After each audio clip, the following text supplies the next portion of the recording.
¿Me confirman si escuchan el audio, por favor?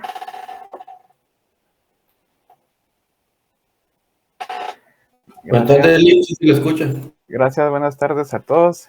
Primero, pues vamos a iniciar ofreciendo ahí una disculpa por el cambio del día del examen. Lastimosamente es una disposición que no depende de mí, sino que depende de la coordinación. En este caso, pues se tuvo información que suspendieron el servicio de agua potable en general para toda la universidad. Entonces, ese fue el motivo por el cual la facultad decidió suspender el examen y las actividades programadas para el día de hoy. Entonces, en ese sentido, pues nos solicitaron que pudiéramos impartir las clases. Por ahí en el chat algunas personas estaban indicando que tenían algún tipo de inconvenientes con relación a sus trabajos, a la movilidad para poder presentarse el otro día lunes. Entonces, si hubiese alguna persona que tiene algún inconveniente para presentarse el otro sábado al examen, yo les envié ahí al chat el correo de la coordinación de escuela para que ustedes puedan plantear ahí el inconveniente, su caso, su justificación médica, laboral o sea, cual sea el motivo, para que ellos puedan dar una respuesta de qué manera podemos solventar la situación.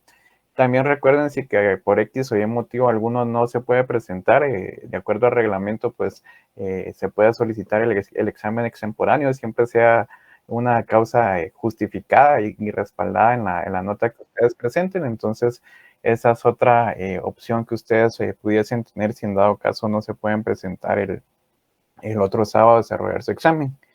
Entonces, no sé si hay alguna duda o observación con relación a esto, si no, pues damos inicio a la clase.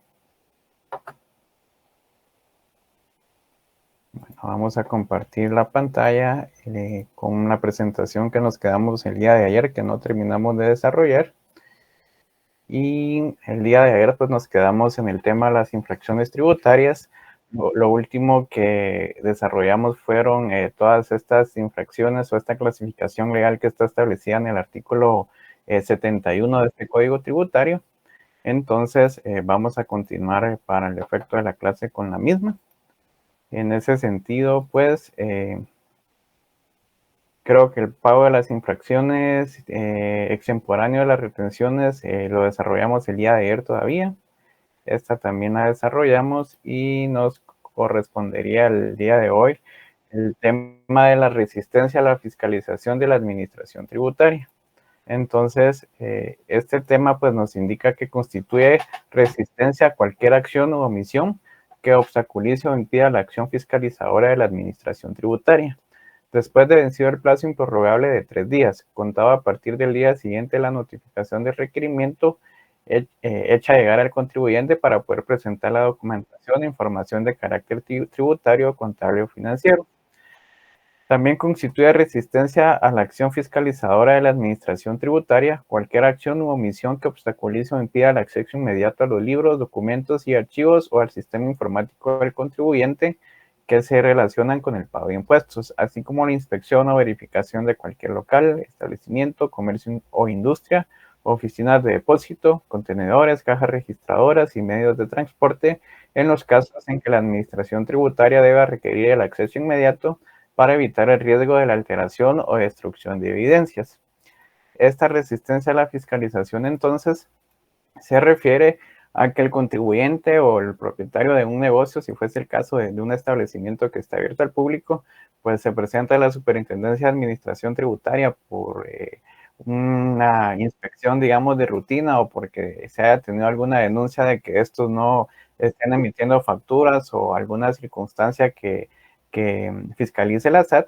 Entonces, ellos se presentan de forma física, pues a querer inspeccionar los libros, a querer inspeccionar el área en la que están, las cajas, los fondos y todas las circunstancias relativas al funcionamiento del negocio, pero acá el propietario, el contribuyente, pues se opone a esta fiscalización o a esta inspección que está haciendo en ese momento la Superintendencia de Administración Tributaria. Entonces, acá, pues en virtud de que hay oposición a que ellos están haciendo su trabajo y el contribuyente se opone, se les va a imponer una sanción o una infracción por esta resistencia o evitar de que esta institución pues haga su fiscalización de acuerdo a lo que establecen nuestras leyes. Entonces, prácticamente la resistencia en términos generales se refiere al momento en el que la Superintendencia de Administración Tributaria está fiscalizando un negocio, quiere hacer alguna inspección de rutina y por X o Y motivo, pues los propietarios o los encargados del comercio no están permitiendo el acceso, que estos hagan la revisión o la inspección debida. Eso sería la resistencia a la acción fiscalizadora de la Administración Tributaria. Luego tenemos siempre el tema de la resistencia. Solo quiero ver por acá. Quiero ver el chat, alguien está. Por ahí dice, buenas tardes, perdone, yo tengo que se desarrolló hasta la diapositiva número 10, faltó la mora. No, la presentación 10 todavía la estamos terminando el día de hoy, que esa no la terminamos la clase de ayer, entonces por eso es de que hay algunos temas ahí que faltan. El día de hoy los vamos a desarrollar. Bueno, siempre con el tema de la resistencia a la acción fiscalizadora de la Administración Tributaria, acá tenemos algunos ejemplos de qué se considera o qué acciones se consideran que son resistencia. Entonces, la número A, o la literal A, es impedir u obstaculizar las actuaciones o diligencias necesarias para que la Administración Tributaria pueda determinar, fiscalizar y recaudar los tributos. La literal B nos establece negarse a proporcionar información e impedir el acceso inmediato a los libros, documentos y archivos o al sistema informático del contribuyente que se relacionen con el pago de impuestos necesarios para establecer la base imponible de los tributos y comprobar la cancelación de la obligación tributaria. La literal C nos establece negarse el contribuyente a proporcionar la información referente a actos, contratos u otros hechos relacionados en materia mercantil con terceros generadores de tributo. Solo quiero ver acá que me está dando un par de notificaciones el Meet. Vamos a ver, no, estamos bien.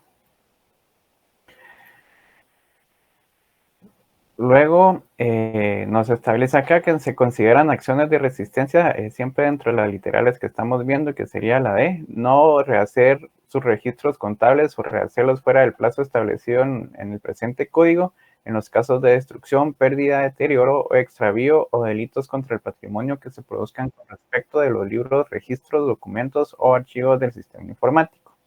Todo esto lo encontramos fundamentado en nuestro artículo 93 del Código Tributario, que ahorita lo ponemos a la vista, que nos establece lo siguiente. Vamos a ver. La sección cuarta nos da pues, la definición y todo lo relativo a la resistencia a la acción, fiscalización de la administración tributaria y nos establece para el efecto de la resistencia a la acción fiscalizadora de la administración tributaria, definiendo que constituye resistencia a cualquier acción u omisión que obstaculice o impida la acción fiscalizadora de la administración tributaria después del vencido el plazo improrrogable de 3 días contados a partir de la notificación del requerimiento hecho llegar al contribuyente para presentar la documentación e información de carácter tributario o financiero.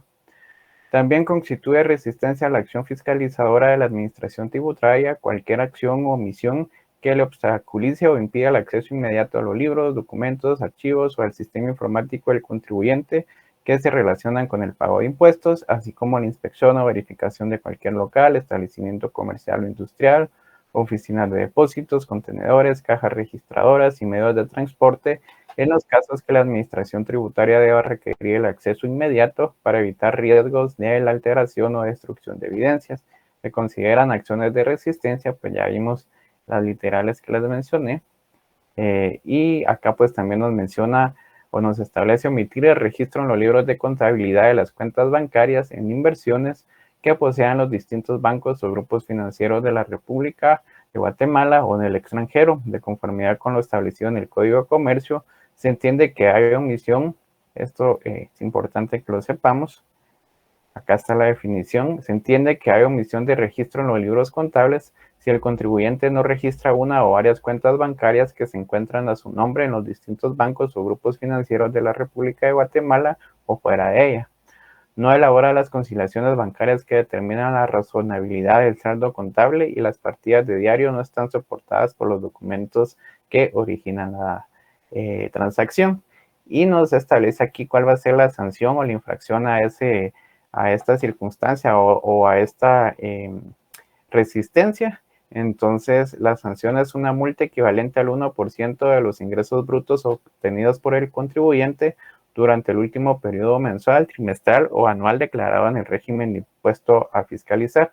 Cuando la resistencia sea de las que se constituyen en forma inmediata, la sanción se duplicará. Entonces acá vemos cuál es la sanción, que en este caso pues es una sanción de carácter pecuniario que va a ser el 1% sobre los ingresos que se hayan obtenido durante el último periodo. Depende cómo sea la declaración acá, pues puede ser mensual, trimestral o anual. Pues esto depende de cómo lo maneje el contribuyente. No sé si queda claro este tema de la resistencia, compañeros. Bueno, si no hay dudas, vamos a continuar. Bueno, siempre con las infracciones tributarias tenemos entonces el incumplimiento de los derechos formales. Constituyen estas infracciones todas las acciones u omisiones que impliquen el incumplimiento de los deberes formales conforme a lo previsto en el Código Tributario y en otras leyes tributarias. El artículo 94 del Código Tributario establece que corresponde a este tipo de infracciones y se sancionará como se indican las siguientes. Y nos vamos a trasladar al código. Entonces acá están las infracciones a los deberes formales. Nos establece, son infracciones a los deberes formales las siguientes. Número 1, omisión de dar aviso a la administración tributaria de cualquier modificación o actualización de los datos de inscripción y del nombramiento o cambio de contador, todo esto dentro del plazo de 30 días contados a la fecha que se produjo la modificación o actualización. ¿Qué quiere decir esto? Que si nosotros somos propietarios de un comercio y hacemos alguna modificación o actualización de datos relativos al negocio o a la empresa que estamos manejando, en la cual tenga que ver con el nombramiento o el cambio de contador que pues está administrando el tema tributario financiero del negocio, tenemos nosotros un plazo de 30 días para informar a la Superintendencia de Administración Tributaria. Pues estas, como su nombre lo indica, son deberes formales o formalidades que deberíamos cumplir, y en caso de no realizar pues este aviso o notificar a la SAT dentro de estos 30 días siguientes desde que hicimos el cambio, entonces vamos a tener una sanción. Esa sanción pues va a ser una multa de 50 quetzales por cada día de atraso con una sanción máxima de 1,500 quetzales. Entonces acá nos está estableciendo cuál es el plazo que tenemos que cumplir nosotros, cuál es la multa que tendríamos por cada uno de los días y cuál es el máximo que nosotros vamos a tener que pagar. Entonces nos está estableciendo el rango de lo mínimo hasta lo máximo. Entonces, igual si nos pasamos nosotros de la cantidad de días que sean las que corresponden al pago de 1,500, pues esa multa ya no va a poder seguir incrementando, sino que la multa máxima o el precio tope de esta multa va a ser esos 1,500 quetzales, puesto que está establecido en este artículo. Entonces, ese sería el límite sobre el cual la SAT nos puede multar en este sentido. Luego tenemos la omisión o alteración del número de identificación tributaria o el NIT, o de cualquier otro requisito exigido en las declaraciones y recibos de tributos, documentos de importación o exportación y en cualquier documento que se presente o se deba presentar ante la administración tributaria. Pues esto se refiere a los recibos, se refiere a las facturas y todo. Si se dan cuenta, nosotros cada vez que nos entregan un documento contable, una factura o algo pues similar a estos, ahí se establece cuál es el nombre comercial o el nombre del propietario, cuál es el NIT, todos los datos pues que contiene la factura, que sería el número de factura, número de serie, la fecha, que el precio incluye IVA. Entonces, acá nos establece que si omitimos o alteramos alguno de estos requisitos que la Superintendencia de Administración Tributaria exige, pues de igual manera vamos a tener una multa que va a ser, en este caso, la sanción de 100 quetzales por cada documento. El máximo de sanción no podrá exceder de 1,000 quetzales mensuales. En ningún caso la sanción máxima excederá la suma del 1% de los ingresos brutos obtenidos por el contribuyente durante el último periodo mensual en que haya reportado ingresos. Luego, la tercera condición o la tercera pues requisito o sanción que nos establece acá estas infracciones de los deberes formar es adquirir bienes o servicios sin exigir facturas o el documento que legalmente soporte la transacción cuando corresponda. Pues esto nos tiene una sanción de una multa equivalente al monto del impuesto correspondiente a la transacción si el adquiriente denuncia ante la administración tributaria a quien está obligado y no emitió y entregó el documento legal correspondiente, quedará exonerado de la sanción. ¿Qué quiere decir esto? Por ejemplo, si nosotros nos dedicamos a la compraventa de, ¿qué les digo yo? Algún producto, déjenme ver qué se me viene a la mente. Por ejemplo, a la compraventa de café. Entonces nosotros tenemos un proveedor que nos vende a nosotros el café recién cortado, que está todavía en grano, y pues este hay que tostarlo, después molerlo, empacarlo para poder tenerlo ya pues como un producto final y poder ofrecerlo al consumidor final.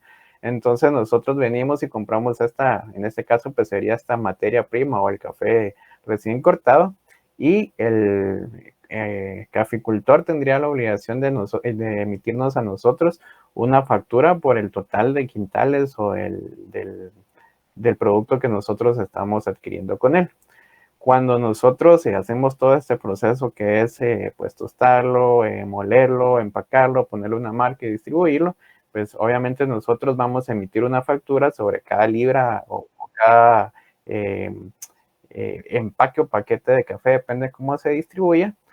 Pero si al momento de que nosotros hacemos esta compra con el caficultor, él no nos emite una factura o un documento que respalde que ese producto, esa materia prima se adquirió de una forma ilícita, entonces ahí estamos cayendo ante esta circunstancia que nos establece este artículo 94, que sería adquirir bienes o servicios sin exigir la factura. Entonces, cuando nosotros vamos a facturar, nos va a decir la SAT, bueno, usted tiene una finca de café que no reportó haber comprado la materia prima o de dónde percibió usted este producto. Entonces ahí ellos pueden determinar que en algún momento nosotros adquirimos esta materia prima o este café y que hubo pues un proveedor o un vendedor que en su momento no declaró. Entonces aquí en este caso que la SAT se da cuenta de oficio y no nosotros lo ponemos de conocimiento de ellos, nos sancionan a nosotros como compradores y pues obviamente van a sancionar al vendedor.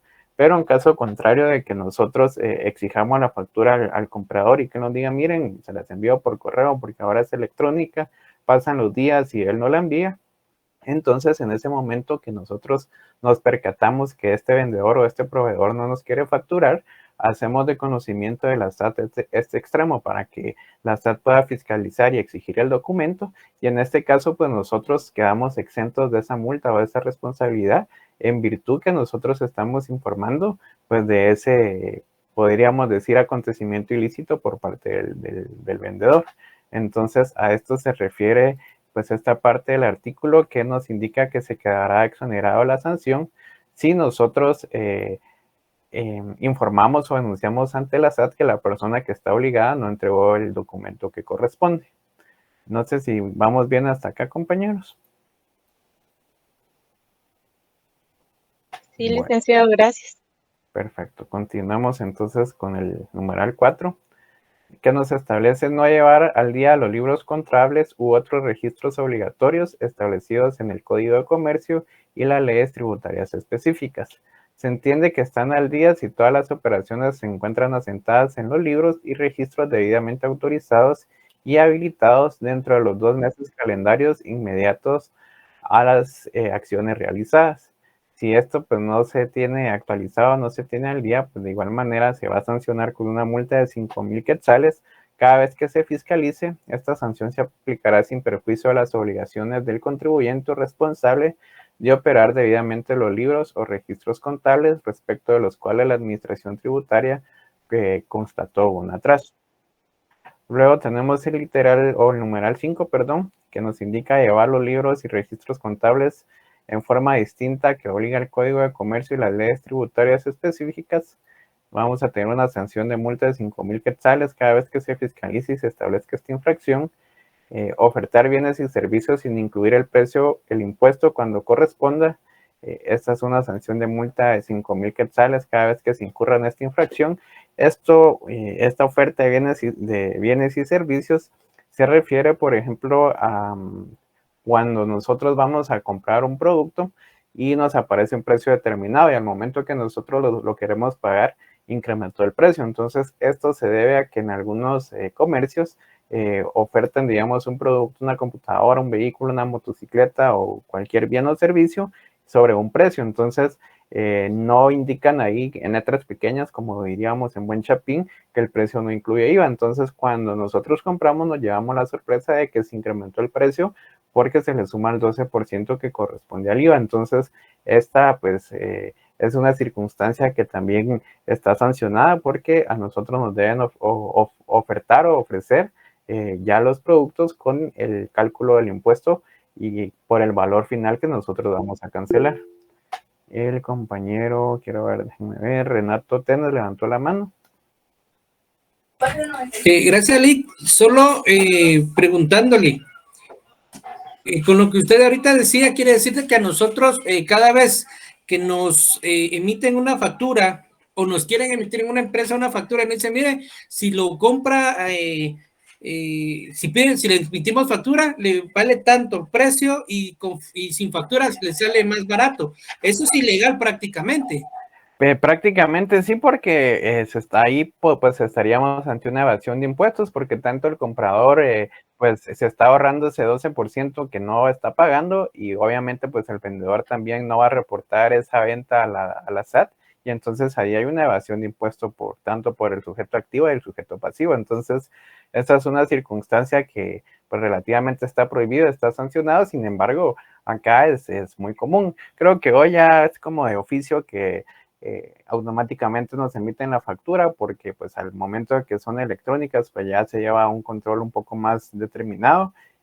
Antes se recordarán que cuando uno pasaba a echar gasolina le decían a uno, mire, ¿quiere factura? Y normalmente todos decíamos no porque teníamos que esperar a que sacaran su talonario, que anotaran los datos y todo, y realmente a muchas personas no nos servían. Sin embargo, ahora al momento de que pagamos con nuestra tarjeta de débito o crédito, pues en algunas ya aparece registrado nuestro número de NIT y de una vez con el voucher del pago electrónico, pues nos emiten la factura. Entonces, hoy es un poco más complicado que se haga eso, sin embargo, todavía es una práctica que se lleva a cabo, pero sí, como usted lo menciona, es una acción que está prohibida y está sancionada. Entonces, sí, estamos aquí ante una circunstancia que no se debería permitir. Adelante, compañero. Gracias. De igual manera, cuando una persona, por ejemplo, usted va a comprar a un local, a algún lugar y paga con tarjeta también de crédito, también se lo incrementan y ese incremento no va a la factura, supongo yo, porque dice que le cobran a uno, póngase el 5% si es con tarjeta. Quiere decir que el valor del bien se elevó más el IVA y tampoco, y si uno paga en efectivo, le dicen, bueno, entonces no hay necesidad de factura. Esa también sería la misma situación, ¿verdad, Lick? Fíjese que con el caso de ese recargo famoso que se hacen en algunos comercios, este no se ve reflejado en la factura porque normalmente aparece ahí, digamos, el valor es 100 quetzales y vamos a tener un recargo que al final el recargo son, ¿qué le digo yo? 10 quetzales, pongamos que va a ser el 10%, entonces ellos al momento de que nos hacen el cobro, sí nos van a cobrar 110 quetzales, pero la factura va a ser emitida únicamente por los 100 quetzales. Entonces, al final aquí hay una cuestión bien complicada porque en algunos momentos pues se ha declarado esta circunstancia de ese recargo inconstitucional y la superintendencia de bancos pues también ha dicho que esto no es permitido. Sin embargo, los comercios pues han justificado que ese es un gasto o costos operativos que a ellos se les incrementan en virtud de que la empresa que antes era Visa, que ahora se llama Neonet, creo yo, ellos sí les cobran un porcentaje por cada transacción que ellos realizan o por cada cobro que ellos realizan. Entonces, aparte de ese porcentaje, ellos tienen que pagar mensualmente la prestación de ese servicio que se les está brindando. Entonces, pues a ellos les implica un costo que no se ve reflejado dentro de la factura al consumidor final. Entonces, algunas circunstancias en cuanto a esto, pues declaran que es algo inconstitucional, otros pues los han amparado provisionalmente, porque al final si lo vemos de manera pues bien puntual, ambos tendrían razón, porque el cliente pues no tendría como que estar pagando ese recargo extra, pero también se está afectando el bolsillo del vendedor. Entonces el vendedor por su parte también tiene razón, porque son costos operativos que se le están incrementando a él y que de alguna manera pues también los tiene que satisfacer. Pero a raíz de eso, pues también se volvió famoso el tema de las transferencias. Hoy cuando vamos a un lugar, si queremos comprar algún bien o un servicio, nos dicen, miren, en efectivo tiene tal precio, ya no le dicen, mire, le vamos a hacer recargo, sino que tienen el precio en efectivo, el precio que manejan con tarjeta, el precio que manejan con Visa Cuotas, y si usted quiere hacer la transferencia y no manejar efectivo, pues se lo toman como que fuera un pago en efectivo, pero tiene que hacer la transferencia directamente a través de la banca virtual, que es prácticamente una transacción de forma inmediata. Sin embargo, con las tarjetas de crédito o débito, usted realiza el pago y más o menos 2 o 3 días hábiles se le está acreditando al proveedor, pues ese pago de esa transacción. Entonces no es que automáticamente o de forma inmediata ellos perciban esos ingresos. Entonces es la razón también por las cuales ellos quieren incrementar un poco el precio, para ellos garantizar de que van a tener la liquidez pues de forma inmediata. No sé si estamos bien, creo que ya me indicó el compañero que bien. ¿Alguien más que tenga alguna duda con relación a esto, compañeros? Bueno, si se dan cuenta, ya vimos algunos de los ejemplos pues más elementales. Aquí si seguimos en este artículo 94, pues como ustedes se podrán ver o dar cuenta, acá hay un montón de numerales, son 19, 20 si no estoy mal. Entonces no le vamos a dar lectura a todos, porque si no pues se nos va a ir la clase leyendo únicamente esto. Entonces más adelante pues también vamos a ver la clasificación o las diferencias que hay entre delitos y sanciones y cómo está conformada cada una de ellas. Entonces, pues estas literales o estos numerales ya los leímos en el código como tal. Ahí terminaríamos prácticamente la clase del día de ayer, que eran infracciones tributarias. Entonces, para el día lunes, que era la clase que nos tocaba, pero por el cambio del examen lo vamos a desarrollar hoy, el tema va a ser delitos tributarios. Si gustan, se los voy a copiar ahí en el chat, porque al momento de llenar asistencia, pues este va a ser el tema del día de hoy, que son los delitos tributarios.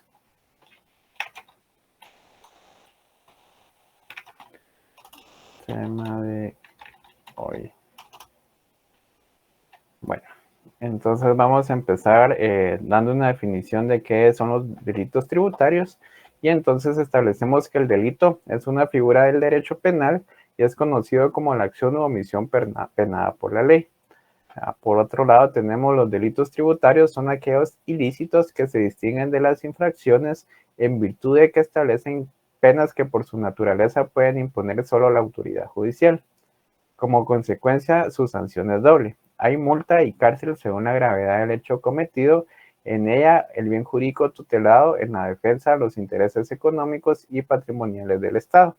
¿Qué entendemos acá entonces? Entendemos de que van a haber circunstancias o delitos o prohibiciones que están tipificadas, en este caso en leyes penales, que se derivan de un incumplimiento de una obligación tributaria. Entonces, cuando nos referimos a una infracción o una sanción, el día de ayer pues establecimos que estas únicamente van a ser castigadas, penadas o sancionadas con una circunstancia de carácter pecuniario o un pago dinerario. Entonces, vamos a tener esa parte clara. Una infracción o sanción que va a ser un delito menos grave, si lo queremos ver, va a ser penado con una cuestión dineraria. Cuando ya la gravedad del asunto pues ha incrementado, aquí ya se vuelve un delito que se vuelve o se traslada a la materia penal, que por su naturaleza pues ya no va a intervenir la Superintendencia de Administración Tributaria como tal, sino que lo va a poner de conocimiento del Ministerio Público, y a través de este órgano, que es el encargado de la investigación penal y la averiguación de la verdad, se va a continuar con el proceso establecido para solventar esta situación de la comisión de un delito. Entonces, como establecemos en el último párrafo, el bien jurídico que se tutela son los intereses económicos y patrimoniales del Estado, y se indica que en los delitos tributarios va a haber una doble sanción. ¿Por qué una doble sanción? Porque al momento de que nosotros incumplimos con la obligación tributaria como tal es porque hemos dejado de hacer o no hemos hecho alguna circunstancia que la ley nos está imponiendo, que nos está obligando a hacer, y todas estas surgen a raíz de que nosotros dejamos de pagar algún impuesto, un tributo, o estamos haciendo algún tipo de defraudación con los tributos. Entonces, tenemos que pagar sí o sí esos tributos, y encima de este pago, de esa afección que vamos a tener económica en nuestro bolsillo, vamos a tener que también cumplir con la responsabilidad penal. Entonces, por acá con el pago cumplimos con la responsabilidad administrativa o tributaria, pero por acá pues también vamos a tener la sanción de carácter penal, que normalmente es penado con la privación de la libertad de las personas. Entonces, tenemos claro cuál es la diferencia entre una infracción, una sanción tributaria y un delito tributario, compañeros. Sí, licenciado, muchas gracias.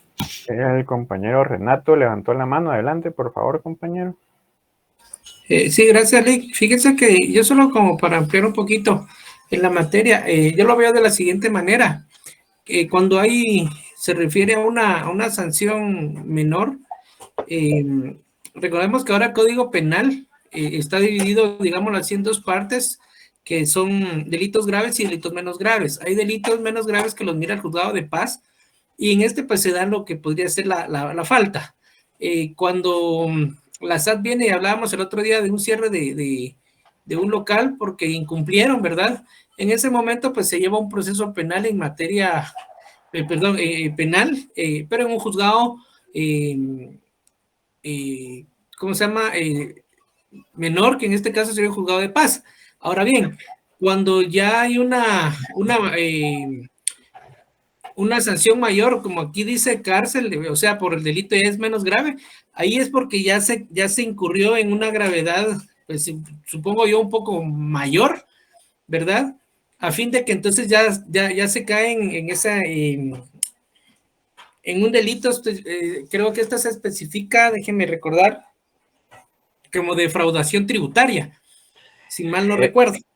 Exacto, tal y como usted lo indica, recordemos que hay en este caso delitos y faltas pues prácticamente tipificadas acá en nuestra legislación guatemalteca. Entonces, si nos damos cuenta, la mayoría de faltas que nosotros vamos a encontrar, o si nos circunscribimos a la materia tributaria, todas estas faltas o sanciones son todas estas que van a estar contenidas dentro del Código Tributario. Entonces, el Código Tributario, como no es una ley de carácter penal, va a contemplar únicamente las sanciones y las prohibiciones que van a ser referentes a infracciones o sanciones tributarias, que es lo que le compete a él como materia. Entonces, todas estas que están contempladas o reguladas o prohibidas en el Código Tributario, pues van a ser la institución encargada de resolver esto, pues en este caso va a ser la SAT como el ente encargado de recaudar los fondos, y todas aquellas prohibiciones que aparezcan en el Código Penal tipificados como un delito que van a devenir de una obligación tributaria, que podría ser la defraudación de impuestos,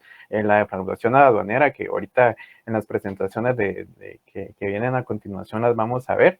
Entonces ahí ya lo tenemos contemplado como un delito, pues obviamente porque su gravedad va a ser de mayor naturaleza, y porque ya está contemplado en el Código Penal como tal. Y recordemos que el Código Penal pues ya establece esas sanciones de una forma un poco más digamos, graves para la persona que está cometiendo en este caso un hecho delictivo. Entonces, podemos también radicar la diferencia en que todas las sanciones e infracciones las vamos a estar o las vamos a encontrar establecidas en el Código Tributario, y todos los delitos pues únicamente van a estar en el Código Penal, o bien en alguna ley especial, pero de carácter o naturaleza penal. Entonces, ahí podría radicar otra diferencia.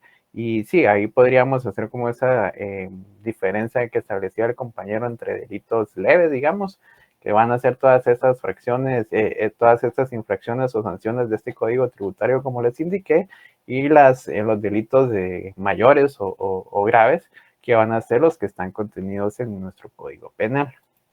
Entonces, en ese sentido, tenemos que establecer también que para que se pueda cumplir con el concepto de que se materialice un delito como tal, vamos a tener que contemplar 4 elementos. Entonces, para que se configure el delito deben existir determinados elementos y estos son los siguientes. Esto es materia penal, pero yo esperaría que aquí ya lo manejen. Si hablamos de tipicidad, ¿qué nos referimos con tipicidad? Sí, compañero Renato, y luego el compañero José Alfonso. Gracias, que tiene que haber una ley previa, debe estar constituido en una normativa, el precepto, el presupuesto, ¿cómo se llama? Para que realmente pueda ser, constituirse como delito o falta. Exacto, prácticamente, bueno, antes de dar la definición, creo que también el compañero José, no recuerdo quién era, había levantado la mano, no sé si todavía quiere intervenir.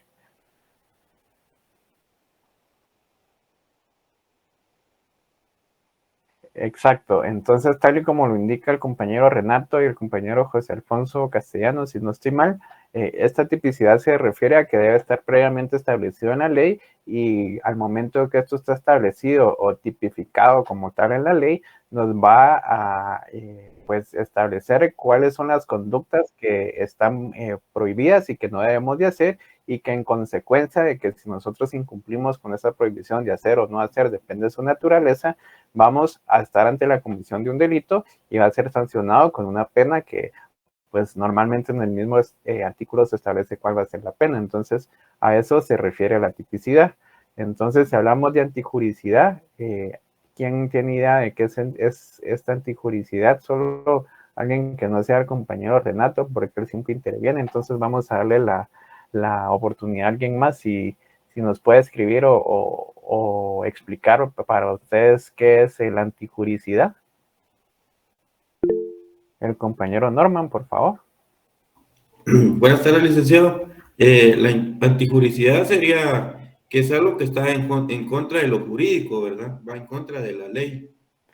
Exacto, como recordemos que está tipificado en la ley y la ley, pues en este caso el Código Penal nos establece todas aquellas conductas que están tipificadas como delito y que son conductas de que no debemos hacer porque al momento de que las hacemos, pues estamos incumpliendo con la prohibición de hacer o no hacer que aquí mismo se establece y entonces pues ahí se establecen los bienes jurídicos tutelados que nosotros violentamos. Entonces al momento de que la ley nos establece que determinada acción no la tenemos que hacer porque vamos a ser responsables de un delito y sin embargo nosotros venimos y hacemos esa acción, pues estamos siendo antijurídicos porque estamos contrariando o estamos actuando en contra de esa ley que está estableciendo las prohibiciones. Entonces, a eso se refiere la antijuricidad, que algo esté previamente establecido en la ley como una conducta prohibitiva y que a pesar de que nosotros sabemos de que está prohibido,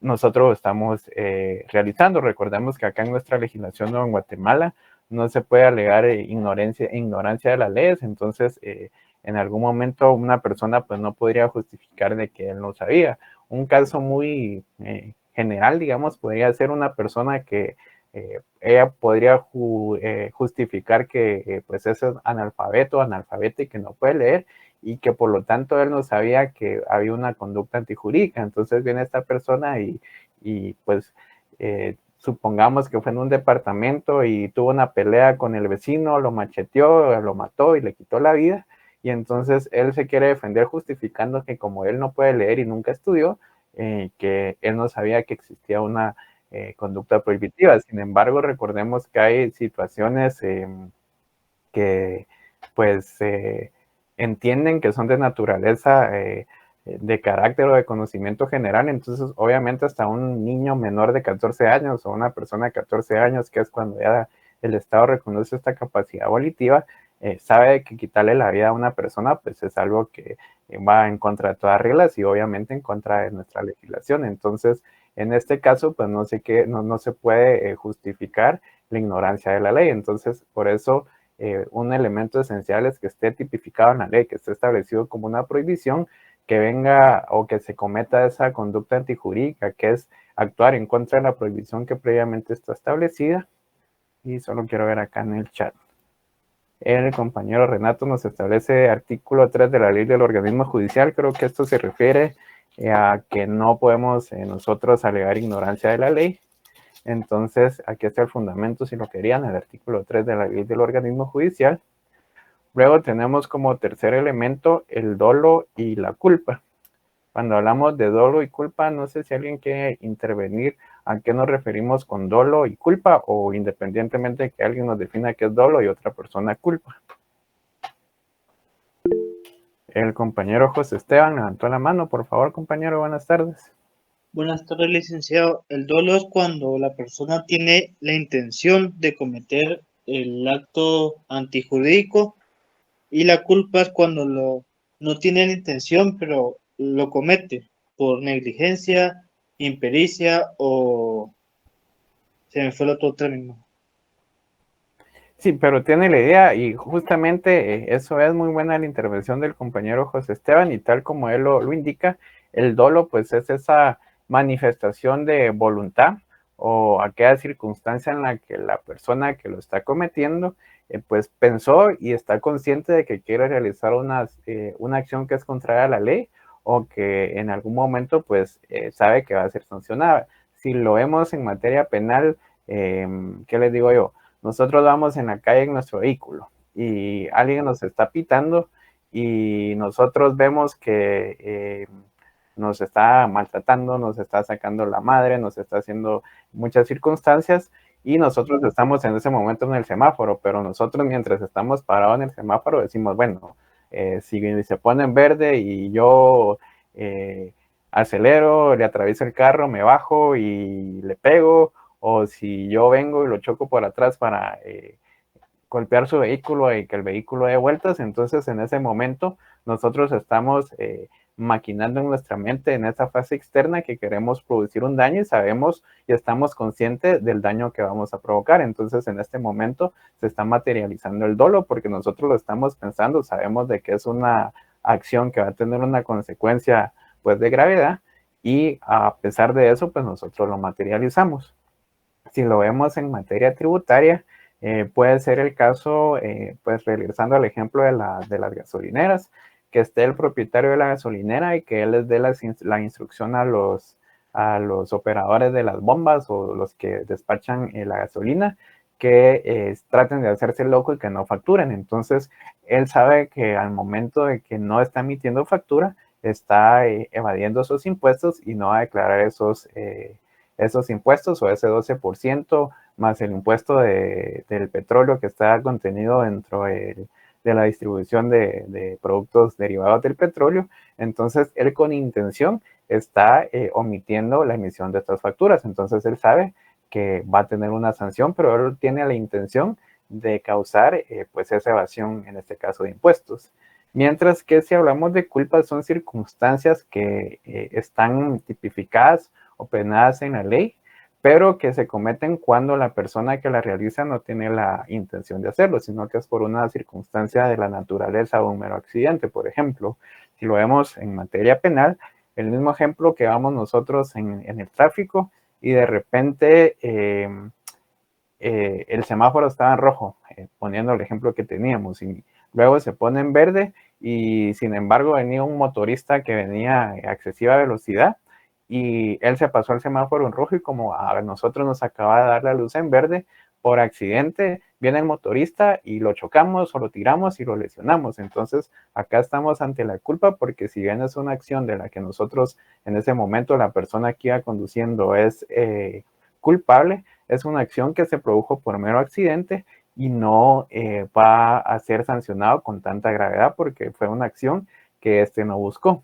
Sin embargo, para que se pueda cumplir este elemento de culpabilidad y que no sea un delito, tiene que cumplirse todos los elementos de haber, por parte del sujeto que cometió el delito, de haber prestado la suficiente atención o el diligenciamiento correspondiente para evitar que esto se produjera. Entonces, ¿a qué nos referimos con este suficiente diligenciamiento? Entonces, al momento que nosotros vamos manejando un vehículo, pues entendemos que nosotros tenemos que tener una licencia de conducir para poder estar aptos y conducirnos dentro de nuestro vehículo en la calle. sabemos que no podemos manejar bajo efectos de bebidas alcohólicas, porque también es una prohibición que está contenida en la ley. Entonces, si ponemos este mismo ejemplo y viene el individuo y iba bajo efectos del alcohol y sin licencia, ahí no prestó la debida diligencia en cuanto a conducirse dentro de su vehículo en la vía pública, ese incumplimiento con el reglamento de tránsito. Hay delitos que están tipificados en el Código Penal, entonces por haber incumplido con estas prohibiciones, ahí ya no sería un delito culposo, sino que se vuelve doloso desde el momento de que él, a sabiendas de que no puede conducir un vehículo sin licencia. Y aunque la tuviera bajo efectos del alcohol, en este momento deja de ser un delito culposo, aunque él no tuvo la culpa, pero sí por no tener la diligencia debida, produjo un accidente. Entonces, esta es la culpabilidad. ¿Y cómo vamos a ejemplificar o cómo vamos a relacionar esta culpabilidad en materia tributaria? Entonces, siempre, para no cambiar mucho los ejemplos, hagamos la hipótesis de que estamos nosotros en la gasolinera echando combustible. Entonces, normalmente nos están abasteciendo y todo, y nos dice el operario si necesitamos que nos revisen las llantas, el nivel de aceite, que nos limpien los vidrios. Y en esta ocasión, pues nosotros le decimos que por la lluvia, pues nuestros vidrios están sucios, que nos haga favor de limpiarlos y que nos calibre el aire de las llantas. Entonces, en todo eso pasan 5 minutos, se terminó de despachar la bomba, ya nos habían cobrado, y a él, por la premura de que estaba calibrando las llantas y limpiando el vidrio, se le olvidó extendernos la factura. Sin embargo, sí la emitió. Entonces, en ese momento, pues está cumpliendo con una omisión de entregar el documento tributario, pero es por una acción que fue meramente culposa, porque por las circunstancias del momento a él se le pasó por alto, se le olvidó, y no fue con la intención de no entregarnos la factura. Entonces, ahí podríamos tener un ejemplo de una circunstancia culposa en materia tributaria. Eso podría ser, o si lo vemos como con un poquito más de gravedad, una persona que tenía que declarar hoy sus impuestos, y por las cuestiones de la lluvia, el internet y todo, no lo pudo hacer desde su agencia bancaria, perdón, desde su agencia de la SAT, y no lo declaró. Entonces, el día siguiente, pues él busca la forma de hacerlo, y puede justificar de que tal vez la empresa eléctrica hizo un comunicado donde se interrumpió la electricidad, y lo podría colocar como un elemento de justificación para el atraso. Y pues acá, por ser una cuestión administrativa, la Superintendencia de Administración Tributaria lo podría considerar y ver que lo hizo sin intención, y que esa sanción, pues, que se le omita esa multa que pudiese tener, o pues que no se tome como un delito, sino que únicamente como una sanción por la naturaleza que fue realizado sin intención. Déjenme ver, la compañerita Jennifer levantó la mano, por favor, compañera. Buenas tardes, licenciada. Buenas tardes, compañeros. En los casos que usted estaba exponiendo de la omisión de, por ejemplo, de emitir facturas, por ejemplo, el ejemplo de las gasolineras, por ejemplo, omiten brindar la factura. En este caso, ellos, ¿cómo justifican el ingreso de este dinero?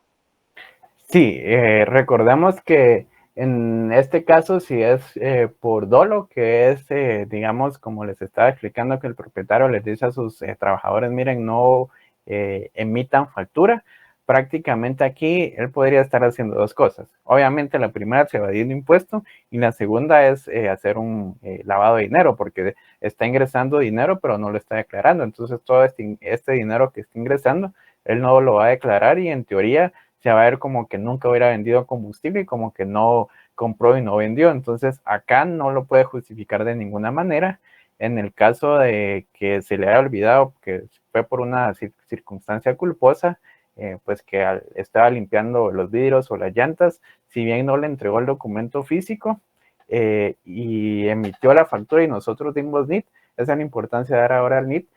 Si se les olvida, en este caso en la gasolinera, pedir la factura, pero nos facturaron con nuestro NIT al ser facturas electrónicas, si nosotros hacemos la consulta en nuestra agencia de la SAT, ahí nos aparece el desplegado de todas las facturas o todos los comercios que han facturado con nuestro NIT.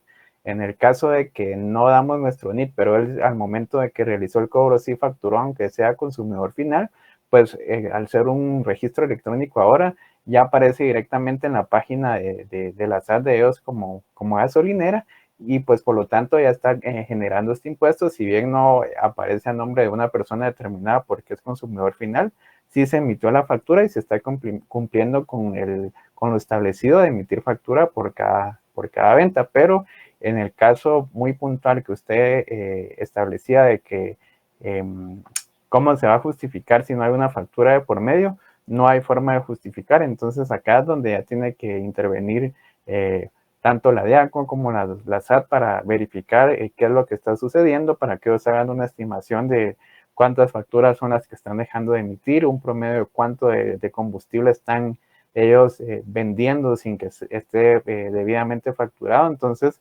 bajo esta investigación y este análisis que ellos hacen, pues van a establecer un monto de cuánto es lo que se está defraudando, en este caso al Estado, y que se está omitiendo ese impuesto y que en algún momento pues podría ser lavado de dinero. Aquí no aplica, sino que el lavado de dinero se da cuando pasa algo contrario. Supongamos tenemos una gasolinera y nosotros vendemos 10 galones de combustible diarios, por poner un ejemplo. Y entonces en la realidad no estamos vendiendo ningún galón, pero nosotros para que ese dinero entre de una manera lícita, digamos, al Estado, solo vendemos 10, pero nosotros estamos reportando que vendimos 1000 galones. Entonces, obviamente vamos a pagar el impuesto de esos 1000 galones, pero es una forma de que nosotros estemos ingresando al Estado de manera lícita nuestro dinero. Entonces, el dinero de esos 1000 galones, pues ya se va a ver reflejado en nuestras cuentas bancarias, y al ser un dinero que está en nuestras cuentas bancarias y que pagó el impuesto correspondiente, pues prácticamente ahí el dinero ya se vuelve lícito. Pero estas circunstancias pues también las tiene que fiscalizar la SAT y la DIACO, de que realmente se estén vendiendo esos 1000 galones, porque imagínense que nosotros estemos facturando, que fuéramos los propietarios 1000 galones de combustible mensuales, por poner un ejemplo, pero no tenemos el respaldo, no tenemos los comprobantes de que vino la pipa o la empresa de petróleo que nos distribuye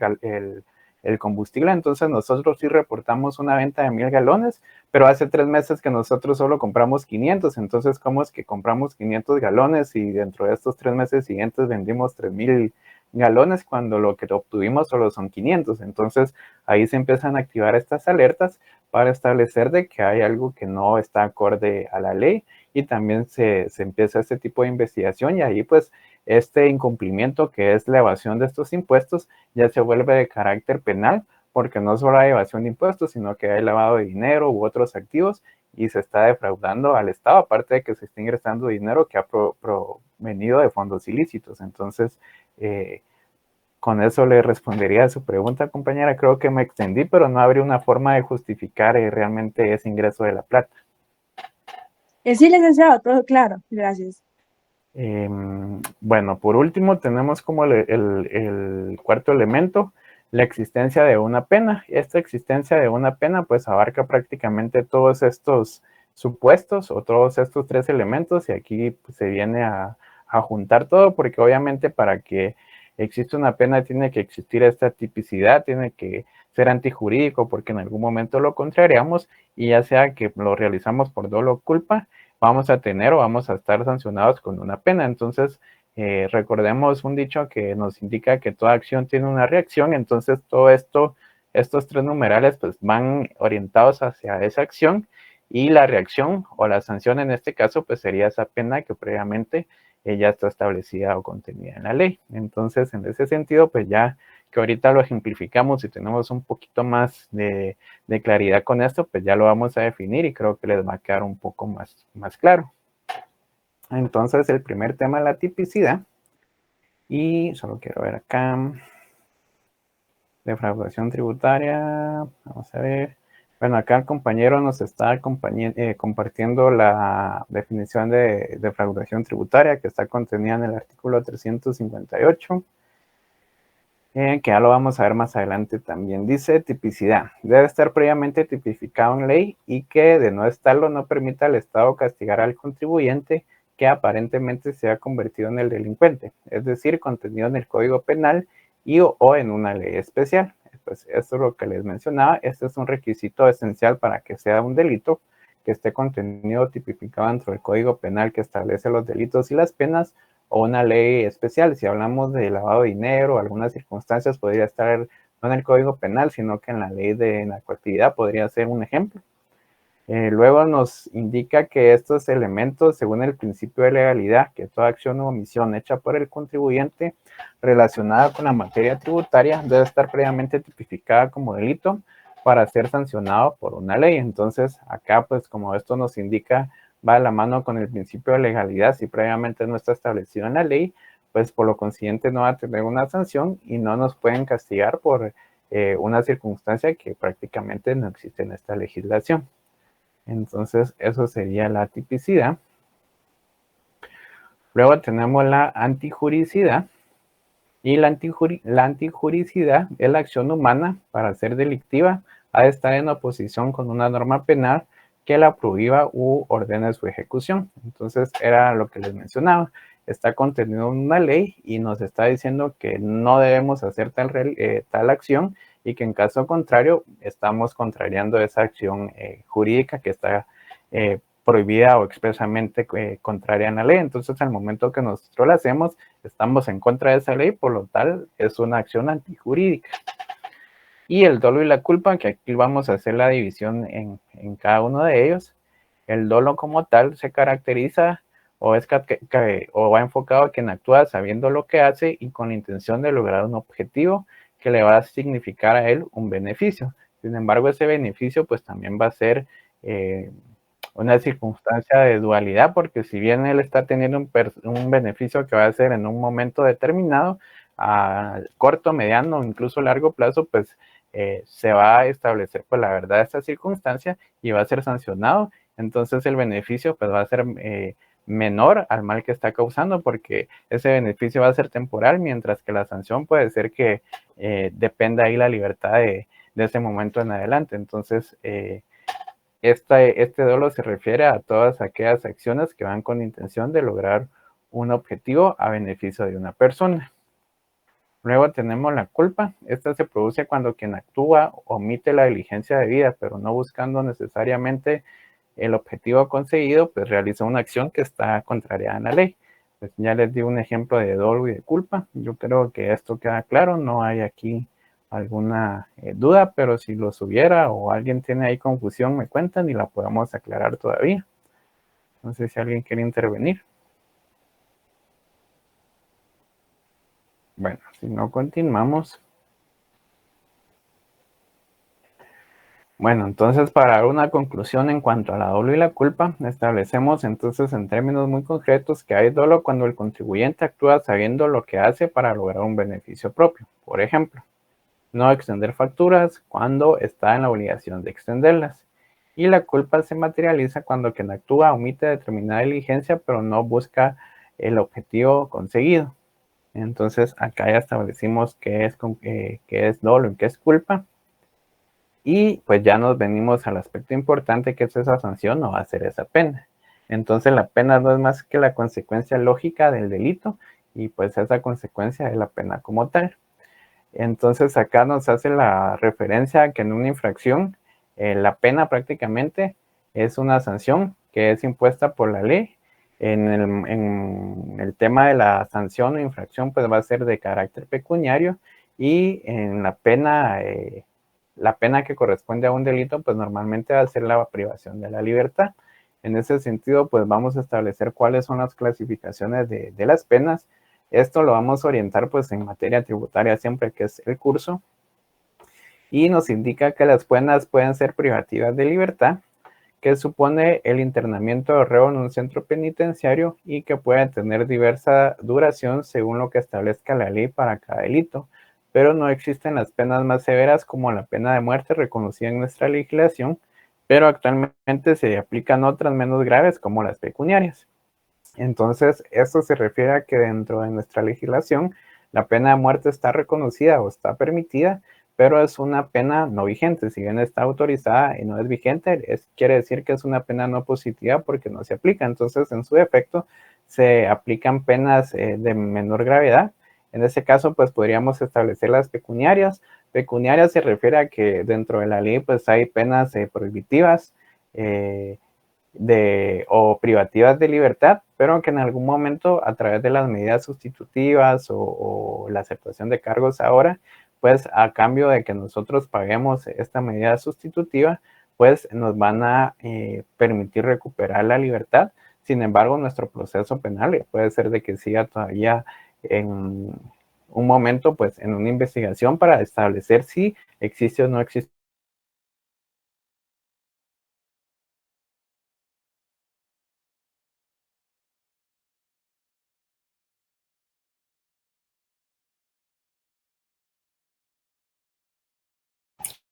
Compañeros, por favor, esperemos. Seguro Lick tuvo algún problema con su internet y ahorita regresa. Gracias, Rita.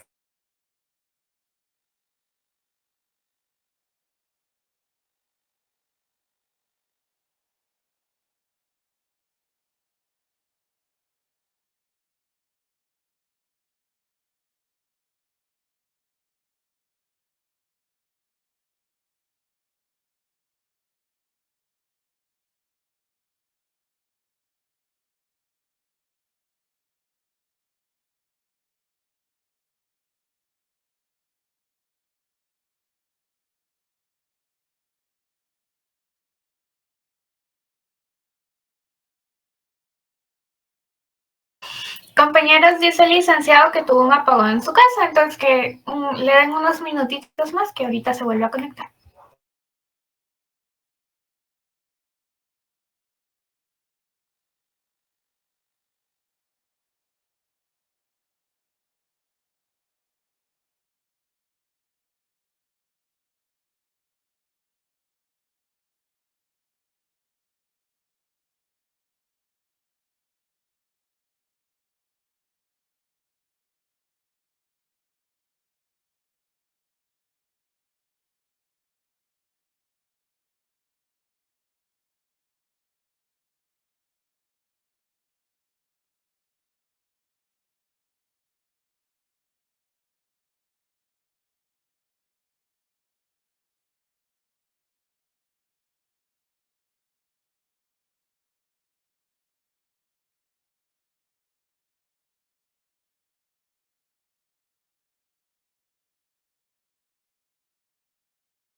Compañeros, perdonen que me desconecté, pero tuve aquí un apagón y se había reiniciado el router del internet y hasta ahorita pues estoy teniendo otra vez conexión a internet. Ahorita continuamos con la clase.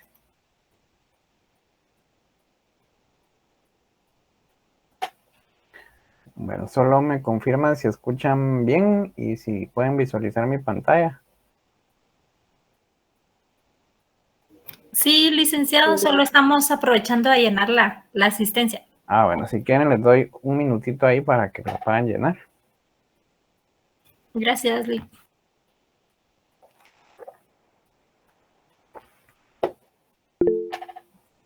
El compañero Mario Anderson levantó la mano. Adelante, compañero, en lo que llenan su asistencia. Perdón, Lick, fue por accidente. Ah, bueno, no hay pena, compañero.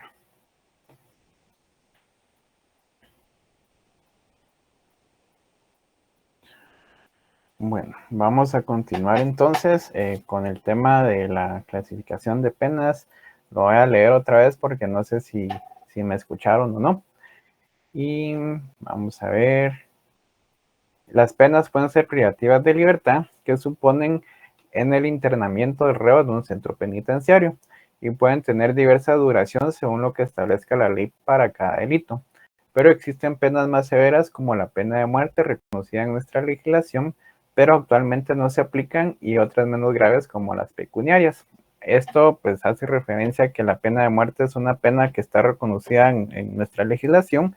Sin embargo, por los convenios y tratados internacionales que Guatemala ha firmado y ratificado, es una pena que no es positiva, quiere decir que no se está aplicando. Entonces, en su defecto, pues hay otras menos graves, y pues para los delitos más leves o menores, pues van a ser las penas pecuniarias, que son pues ya las que establecimos que son sancionadas con dinero. Entonces, en ese sentido de la clasificación de penas, Aquí tenemos enlistadas que van a haber penas graves, penas leves, penas principales y penas accesorias. Entonces vamos a definir las penas graves, las cuales son conocidas como las de mayor severidad señaladas por el ordenamiento jurídico legal para castigar a los delitos. Estas se aplican única y exclusivamente a los delitos, no a las infracciones. Estas penas se encuentran contempladas en la mayoría de las legislaciones y son aplicables a los delitos graves. Entre estas penas se encuentra la pena de muerte, la cadena perpetua. La pena de muerte pues sí está regulada en Guatemala, pero no es vigente. La cadena perpetua es un ejemplo, pero en Guatemala no está tipificada. Y por último, que es la que actualmente utilizamos en Guatemala o la que actualmente se desarrolla, es la pena de prisión. Esta es la que corresponde a las penas graves. Estas serían las de mayor gravedad o las que se aplican a aquellos delincuentes o a aquellas personas que han cometido algunos de los delitos que son más graves. Luego tenemos las penas leves, pues estas son de menor gravedad. Estas son aplicables a acciones que no constituyen delito, consideradas como faltas cuyo castigo corresponde a una pena pecuniaria, o sea, el pago de una multa. Entonces, dentro de estas penas leves, si queremos verlas dentro de la clasificación legal, vamos a tener todas las infracciones de materia tributaria que son constitutivas únicamente de una pena pecuniaria y que van a ser sancionadas con una multa. Consideradas como penas de menor rigor, que los ordenamientos jurídicos señalan como castigo para las faltas, podemos incluir en estas penas que indirectamente tienen un significado económico indirecto o el cierre temporal del negocio, ya que tiene un doble castigo. El moral por la publicidad del mismo al señalar un lugar como responsable de infracciones, y tributaria y la falta de ingresos de los días que permanecerá cerrado en el local y el pago de los que sigan corriendo para el propietario. Entonces, este último párrafo se refiere pues a esa doble pena, digamos, que se va a tener porque se va a afectar el bolsillo del dueño de comercio, porque al momento que él incumpla con una obligación tributaria, pues se va a cerrar temporalmente, como ya lo establecimos en clases anteriores, el comercio.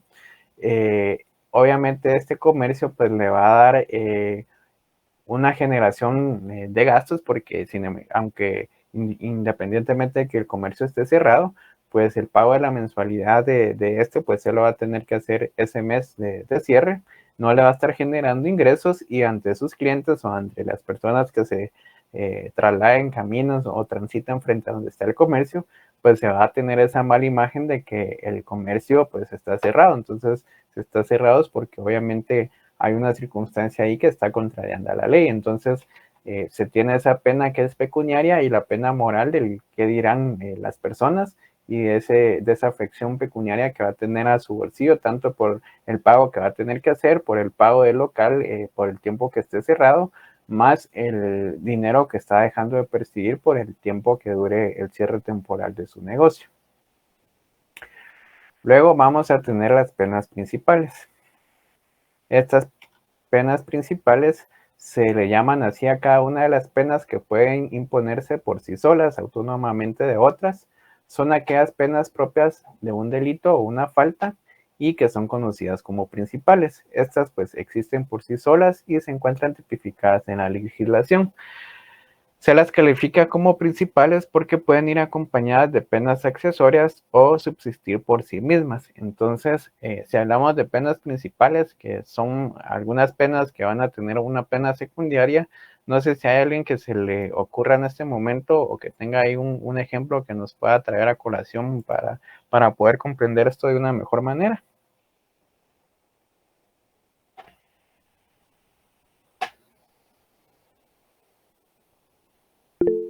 La compañera Jennifer Carolina, por favor, compañera, buenas tardes.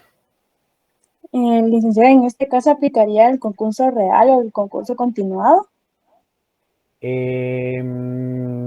¿Algún ejemplo en concreto que tenga? Porque sería de ver si la pena principal no subsume a la pena menor, entonces depende el ejemplo, podría o no podría aplicarse. Fíjese que ahorita no se me viene ninguno, pero tal vez por el hecho de ser concurso continuado real, tal vez porque encajaría con por ejemplo, una serie de delitos o infracciones para llegar al crimen principal o al delito principal. Déjeme analizar. Bueno, ahí creería yo que no se aplica porque si bien son hechos en momentos, en lugar, tiempo y modo diferentes, se está dando la comisión de un delito, pero en su momento pues se va a juzgar con el delito de mayor gravedad. El más grave subsumiría a los siguientes y al final pues todos serían privativos de libertad. Creo que aquí no aplicaría. Yo ya tengo ahí un ejemplo en mente, solo le voy a dar la mano al compañero Renato y después pues voy a ejemplificar yo con el que tengo acá en mente. Por favor, compañero Renato. Gracias, Lick. Yo podría, me viene a la mente aquellas personas que traen algún bien de México, digámoslo así, y que pasan hacia Guatemala. Normalmente ellos pues buscan no facturar. Porque ¿qué pasa si pasan por la aduana? Obviamente pues tiene ¿cómo se llama? Ese impuesto que impone nuestro país. Entonces ellos para evitar eso, pues pasan el río, se vienen por todo esto de acá y resulta que los sorprende. Eso así lo veo yo. Viene, los sorprende la PNC, le pide la factura, ellos no tienen la factura y lo primero que hacen es pues intentar sobornar a la gente. Aquí hay dos delitos y estos delitos son separados, ¿sí? Porque hay una defraudación tributaria, ¿ya? Y pues ahí ya podríamos recaer dependiendo del monto y la calidad. Vemos que aquí hay un dolo porque ellos están a sabiendas de que ellos necesitan pasar y tienen la obligación de facturar, de pasar y pagar sus impuestos, no lo hacen. Y eso ya es a sabiendas, ahí ya es un dolo. Entonces puede haber una sanción precisamente por esta evasión de impuestos. Y lo otro, que es un delito aparte, que ya es por en el trato del soborno a la gente, ¿verdad? Pues ahí hay otro tipo de delito. Ahí los delitos se computan de distinta manera. Sí, bueno, en este ejemplo muy particular, pues en este soborno, este ofrecimiento que hace la persona ante la gente, estaríamos por parte de él, pues sería cohecho activo porque está tratando de ofrecer dinero a los agentes, pues para que se le considere en cuanto a esta evasión de impuestos o tributos. Si vamos desde el tema penal, al final pues ambos son privativos de libertad. Pero lo que podríamos tener aquí, bueno, lo vería yo para relacionarlo de esta forma, o sea, en el supuesto que los agentes no reciban la plata, pues van a ser consignados por cohecho activo, por estar ofreciendo la plata, más la evasión de estos impuestos, y entonces la pena principal, digamos, va a ser esa privación de libertad por un periodo determinado, y la pena accesoria, aquí si lo quisiéramos ver de esa manera, va a ser el comiso de los productos. Entonces no está perdiendo su libertad, pero también está como pena accesoria perdiendo los productos que él ingresó al país de una manera ilícita o ilegal. Entonces ahí lo podría relacionar yo un poco con materia tributaria, pero ya les voy a dar otro ejemplo para que les quede un poquito más claro. La compañera Jennifer, por favor. Licenciada, buenas tardes. Así como explicaba el compañero, tal vez podría aplicarse los que son los couriers, pero los que no están registrados. Sí, podría ser, pero para que les quede un poquito más claro, les voy a ejemplificar solo. Le voy a dar la palabra al compañero Norman. Por favor, compañero. Buenas tardes, Lick. Por ejemplo, yo entendería que un delito principal, pues, en su mayoría son los que están establecidos en el Código Penal, ¿verdad? Por ejemplo, en el artículo 321 que habla de la falsedad material, ¿verdad? Entonces indica que el notario quisiera parcial o totalmente un documento público falso o alterar uno verdadero, de modo que pueda causar perjuicio, será sancionado de 2 a 6 años. Ese sería, ahí sí que el delito principal. Ajá, la pena principal, exacto. Sí, en este caso que usted plantea es similar al que se me ocurre a mí. Yo lo iba a plantear desde el ámbito pues tributario para tener relación con la materia. Entonces se me ocurría a mí el ejemplo de un contador o auditor público, que este es un profesional de la materia tributaria. Entonces, este es el encargado de tener al día todos los libros contables, todos los aspectos financieros, cuentas bancarias, conciliaciones y todo lo relativo al funcionamiento, pues, desde el punto fiscal de un negocio. Pero, pues, este condolo, pues, está omitiendo, pues, declarar algunas circunstancias, está evadiendo impuestos, aparte de estar evadiendo impuestos, pues, él está reportando menos cantidad, está robando al patrón, o sea, él se está echando a la bolsa algún tipo de ganancias también, mala evasión de impuestos. Entonces, aquí se está defraudando, pues, podríamos tener, como no hay violencia, pues, no sería robo, sería hurto.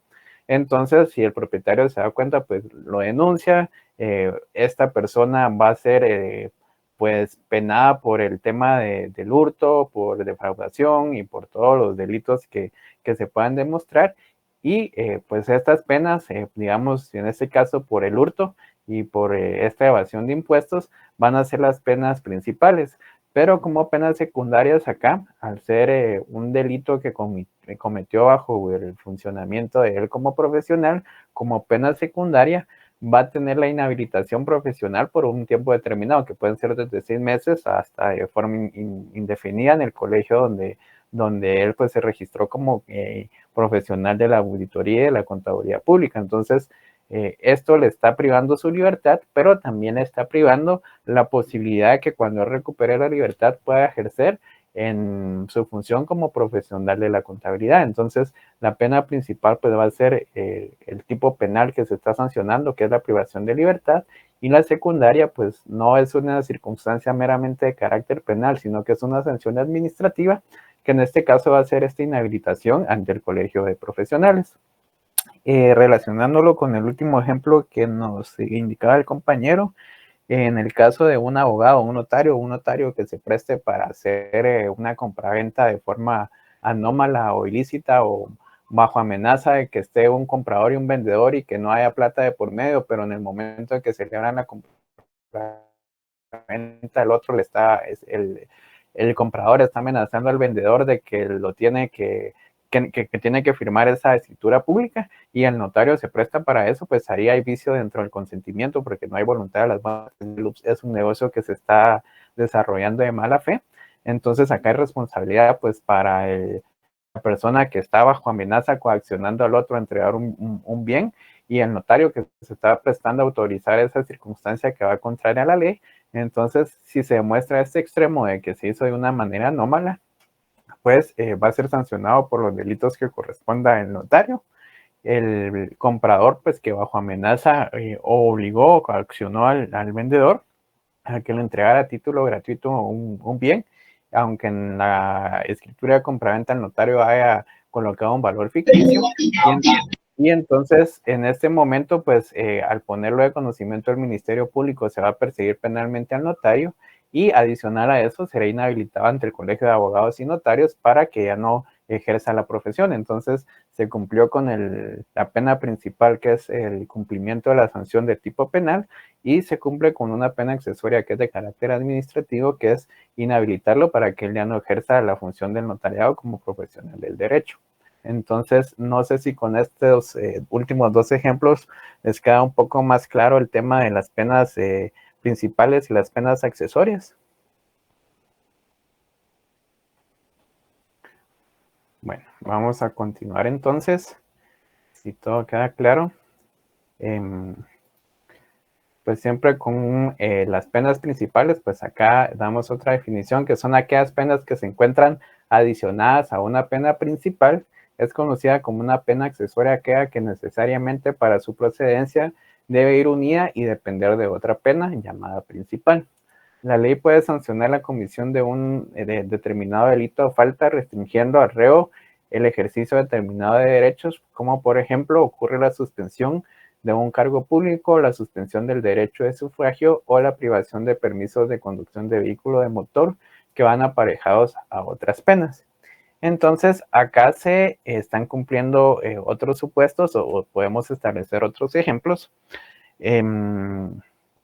Al momento de que una persona es privada de libertad, se les restringen algunos derechos como ciudadanos, por ejemplo, el derecho al sufragio o el derecho al voto.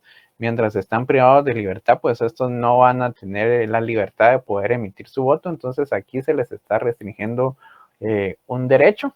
Ese derecho de sufragio de voto sería prácticamente la pena accesoria. Si bien la principal es que estén privados de libertad, esta pena accesoria sería, o la complementaria a la principal, sería que se les van a restringir estos derechos. Por ejemplo, en el caso de un accidente de tránsito, de que una persona vaya conduciendo bajo efectos del alcohol, tenga un accidente y le cause la muerte a una persona o lesiones gravísimas, pues puede ser que esa persona sea consignada, puesta a disposición del juzgado y que se encuentre privada de libertad, o bien que en su defecto haya pagado una medida sustitutiva y que se encuentre en libertad condicional o el arresto domiciliar.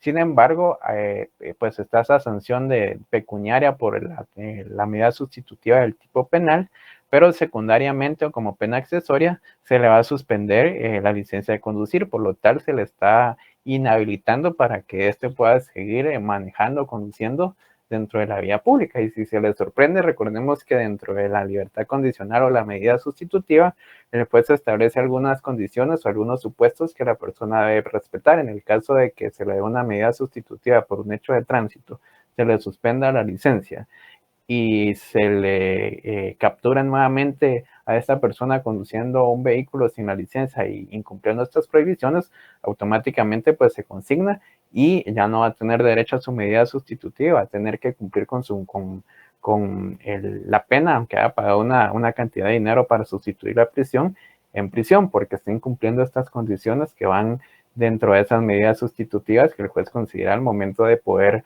otorgar, recobrar su libertad. Entonces, este podría ser otro ejemplo. Y vamos a continuar con el desarrollo. Luego tenemos acá un cuadro comparativo que yo les hago entre el delito y la contravención. Recordemos que el día de ayer establecimos que con la contravención pues es una infracción o un delito menos grave en cuanto a la materia tributaria, pero para fines de que no nos hagamos tanta olas de que si es una infracción, que es un ilícito, si es una sanción, entonces a todo lo que es materia tributaria que va a ser sancionado con una multa o de carácter pecuniario, le vamos a denominar para fines de este curso y en materia financiera y tributaria contravención. Y a todos los que son prohibitivas de libertad o son de carácter grave, le vamos a denominar delito. Entonces, en ese sentido, el delito ataca la seguridad de la sociedad en un conjunto que protege el bien jurídico tutelado en materia tributaria y que afecta a los intereses del Estado.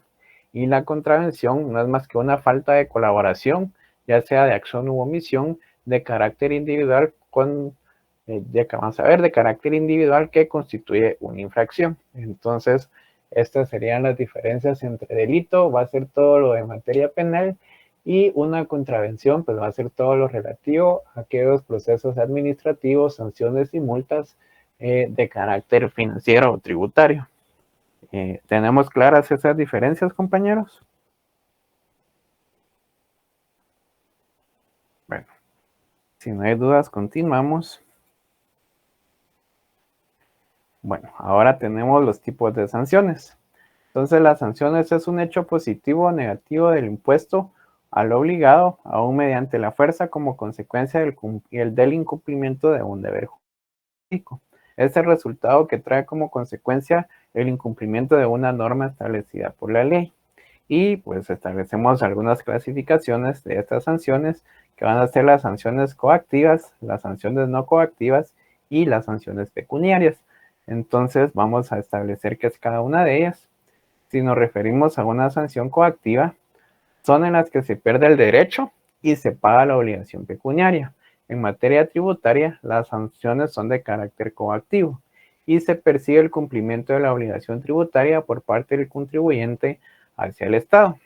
Entonces, anteriormente en algunas clases ya desarrollamos este elemento de estas sanciones coactivas y yo les planteo un par de ejemplos. Entonces, vamos a definir esta última y tal vez alguien me apoya para darme algunos ejemplos o qué fue lo que ustedes entendieron en relación a lo coactivo y no coactivo.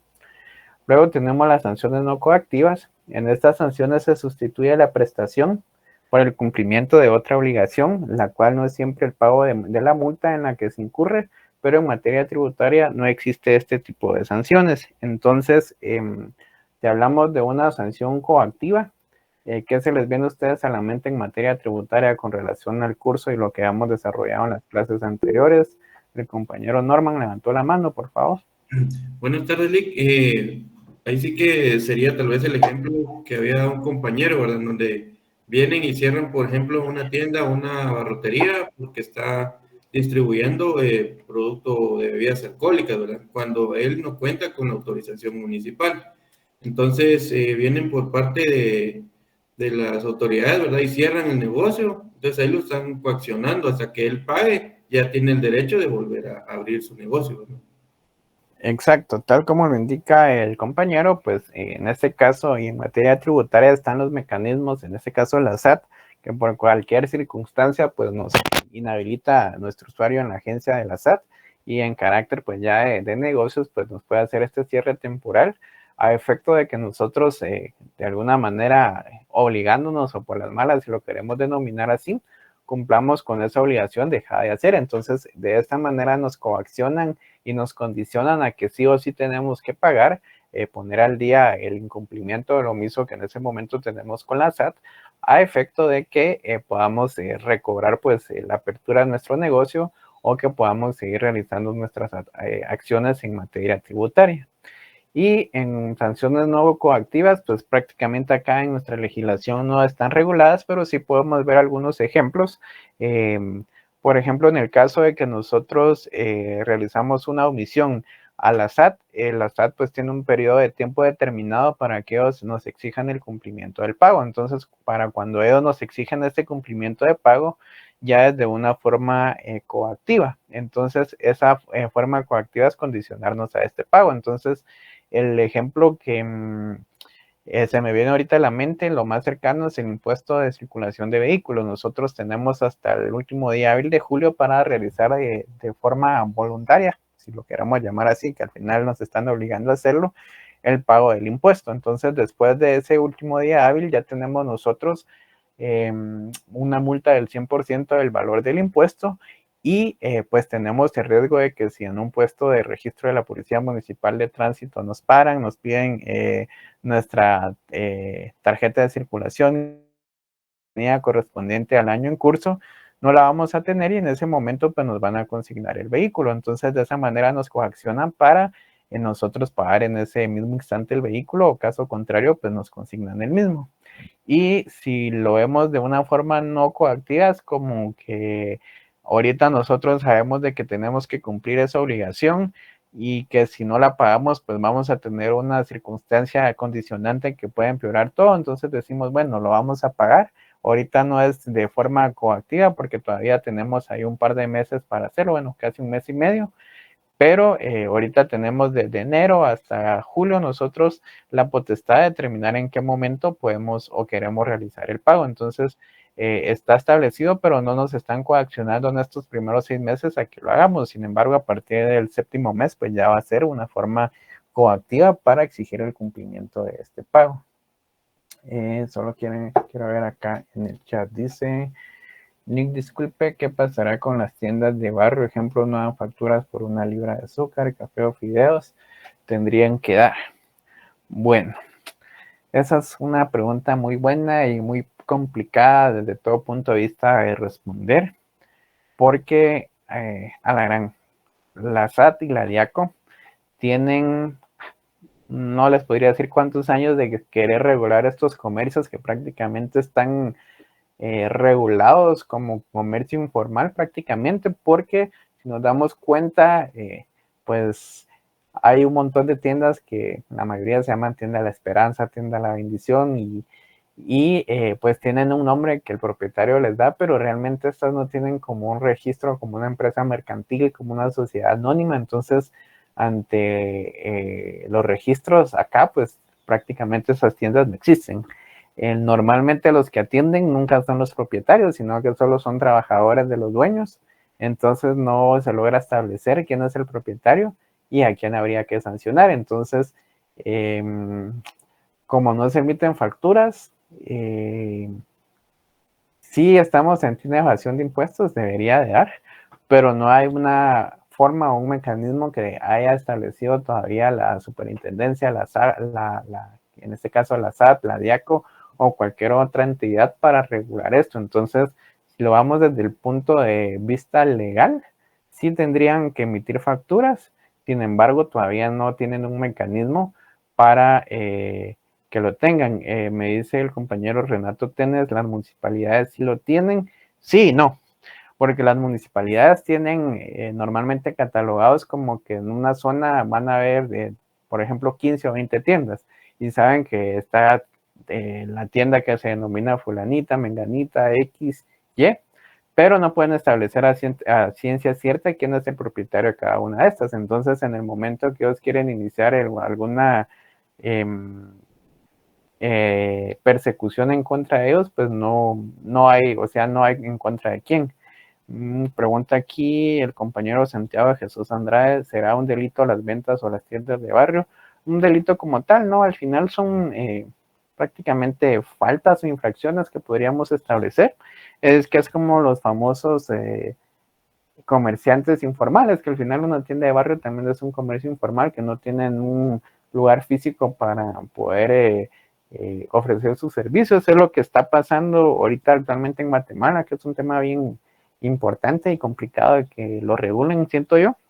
Por ejemplo, todas estas ventas que se realizan en el marketplace de Facebook, muchas personas pues ya no abren sus locales y tienen un emprendimiento, ofrecen una venta de bienes y servicios, pero al no tener un espacio físico, pues nunca saben quién es el que está vendiendo, dónde está la ubicación.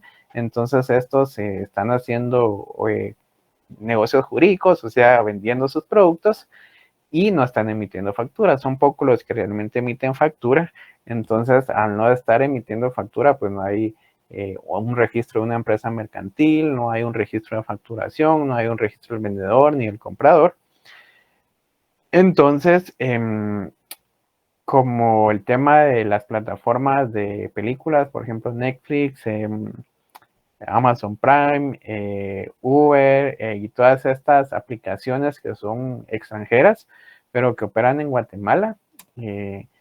Ellos al momento de que nosotros hacemos uso, por ejemplo, de Netflix, Amazon, cuando utilizamos Uber, nos envían un comprobante de pago, pero no es una factura como tal. Entonces, si bien están operando acá en Guatemala, no se está cumpliendo pues con la finalidad del Estado, que es recaudar esos fondos. Entonces, están los taxis rotativos, que en teoría deberían ser el transporte colectivo privado, si lo queremos denominar así, para que funcione en Guatemala, pero a raíz de los Uber, pues ya no hay. Si bien los taxis no pagan o no emiten facturas, ellos, no sé si mensual, semestral o anualmente, pues pagan una licencia y un registro que les emite la municipalidad del departamento, del municipio donde operan, que les da una licencia para que puedan tener su taxi debidamente autorizado y que no sean un taxi pirata. Entonces, de alguna manera, pues estos están cumpliendo con ese impuesto y ese pago de tributos. Entonces, por ese motivo no emiten factura a los taxistas. En el caso del transporte público, pues como hay exención en este caso por ser de transporte público, pues de igual manera no tributan, pero son circunstancias que no son delitos, son infracciones, pero que son muy difíciles en este momento, que a través del Estado, de las entidades que administran o deberían recaudar estos fondos, que lo puedan pues tipificar o que lo puedan encuadrar dentro de una falta o un delito, porque sería muy complicado. Vamos a ver. Dice el compañero Edgar Armando que Uber sí solicita que esté inscrito en la SAT para poder operar con ellos.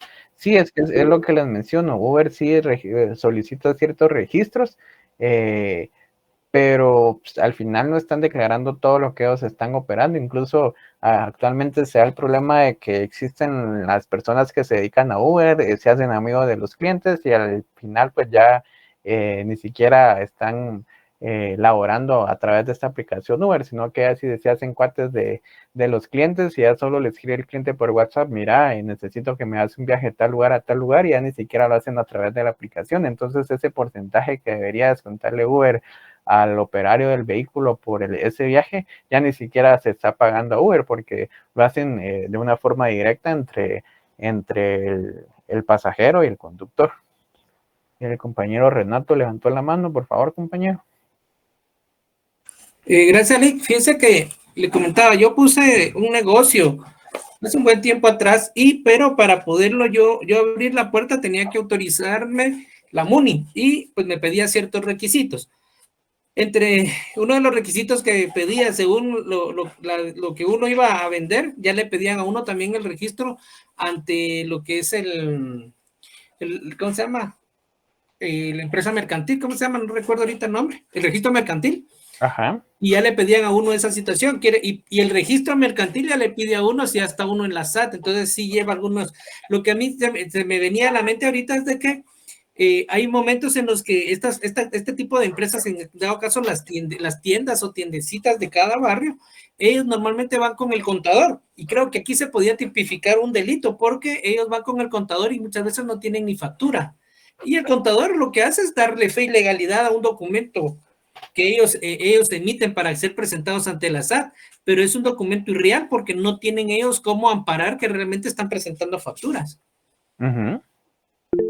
Sí, exactamente. En este caso que usted plantea, pues obviamente porque usted en su momento pues puso la diligencia necesaria, o sea, usted no fue como que un día se levantó y dijo, bueno, hoy voy a abrir mi negocio, voy a poner una tienda, que es lo que hacen muchas personas, y abren su puerta de la casa, del local, y ahí empieza a llegar la gente. En este caso usted hizo pues como esa búsqueda retrospectiva, si lo queremos ver, de buscar cuáles eran los requisitos y lo que pues en este caso la municipalidad o las instancias correspondientes exigían para a efecto de que su negocio fuera pues lo más transparente y lícito posible. Pero en el caso de las tiendas, las panaderías, las librerías, de repente dicen, bueno, hoy voy a abrir y voy a comprar el producto y lo voy a revender. Entonces ahí pues no se está poniendo esa diligencia debida. La compañera Jennifer Carolina levantó la mano y mientras tanto voy a darle lectura a los chats. Adelante, compañera. Licenciada, así como en este caso de los agricultores, ¿cómo ellos podrían justificar la venta en sí de sus cultivos? Buena pregunta. Mira, pues depende si son granos, si es ganado, qué tipo de circunstancias.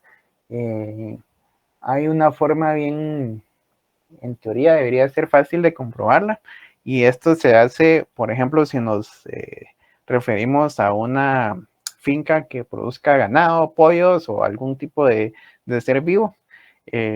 Obviamente estos pues deben tener sus constancias de que en algún momento compraron concentrado, vacunas, antiparasitantes y todo lo que utilizan estos seres vivos o estos animales para poder crecer, alimentarse y llegar a una talla o una medida pues que para ellos sea conveniente poder vender.